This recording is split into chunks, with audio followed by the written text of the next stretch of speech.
Chief minister Revanth Reddy cigarette या शराबनोशी नहीं करते। बीजेपी के एमपी कोंडा विश्वेश्वर रेड्डी ने तारीफ की। तेलंगाना के वजीर आला रेवंत रेड्डी की तर्ज जिंदगी में सादगी और बुरी आदतों से दूर रहने की अमल को जुमेरात को एक गैर मुतवक्का गोशे से तारीफ व सताइश हासिल हुई है।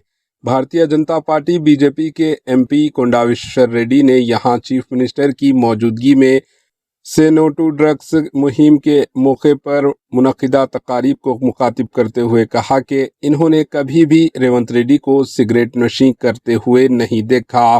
इन्होंने कभी भी बीर या विस्की की बोतल को हाथ नहीं लगाया। वो हमेशा ही ड्रग्स से बहुत दूर रहे हैं। वो सिर्फ फुटबॉल खेलने के शौकीन हैं और एक चीफ मिनिस्टर की हैसियत से रेवंत रेड्डी की आदत से वो मुतासिर हुए हैं। इन्होंने कहा कि नौजवानों को भी इस किस्म का डिसिप्लिन और सेहतमंद रहने की आदत पर अमल आवारी करनी चाहिए। Bureau report, HN news. ఇక్కడ ఎంతో మంది ఐకన్స్ ఉన్నారు, say no to drugs, but there is one more icon. ఆయన ఇప్పటివరకు సిగరెట్లే తాగలేదు, డ్రగ్స్ అయితే ఎప్పుడూ తీసుకోలేదు, సిగరెట్లు తాగలేదు. ఆయన వేదిక మధ్యలో ఉన్నారు.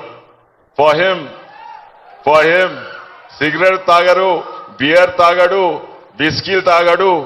For him the cool thing is football, soccer. So that's one more icon మీ ముఖ్యమంత్రి గారు.